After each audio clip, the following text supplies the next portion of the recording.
Kidlat News Updates. Sa ating mga balita, mastermind sa MSU bombing nasawi sa military operation sa Lanao ayon sa AFP.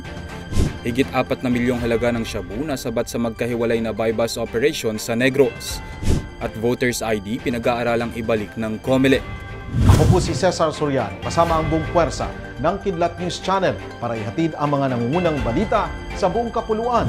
Ngayon, patay na ang amir ng Dawla Islamiyah Maute Group na si Gaddafi Mimbeso alias Engineer, ang utak sa pambobomba sa Mindanao State University noong December 2023, ayon sa kumpirmasyon ng Armed Forces of the Philippines o AFP.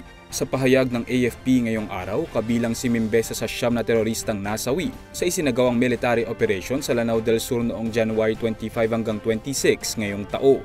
Saad ng AFP, batay din ito sa testimonya ni alias Katab, isang high-value individual ng DI Maute Group na sumuko sa 2nd Mechanized Brigade noong February 11. Una lang iniulat ng militar ang pagkakasawi ni sa Umay Saiden, isa sa 4 na pangunahing suspect sa MSU bombing sa nasabing military operation. Mahigit 4 na milyong halaga ng shabu ang nasabat mula sa 5 drug suspect sa magkahiwalay na police operation sa Negros Occidental.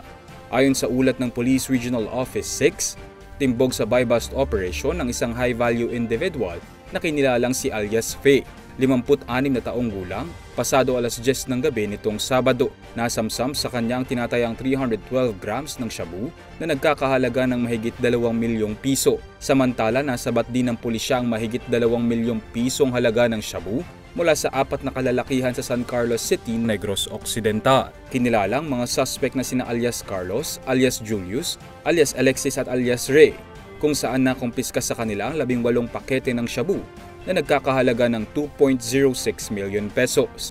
Sasampahan ng mga nahuling suspect ng paglabag sa Republic Act 9165 o Comprehensive Dangerous Drugs Act. Pinag-aaralan ng Commission on Elections o COMELEC ang muling pag-issue ng identification cards ng mga botante, lalo na sa overseas Filipino workers o OFW. Ayon kay COMELEC spokesperson John Rex Laudianco, kabilang din sa kanilang tinitignan ay kung saan kukuhanin ng pondo para sa pagbabalik ng voters ID. Aniya, kinukonsidera rin ng poll body ang gagamiting sistema gaya ng ipinamamalakad sa Land Transportation Office o LTO o sa Philippine National Police o PNP kapag nagre-rehistro ng mga bari. Samantala, ngayong araw nagbukas ang registration ng mga botante para sa 2025 national and local elections na nakatakdang magtapos sa September 30, 2024. Para sa Kidlat News Update, Renzo Renon, nag-uulat.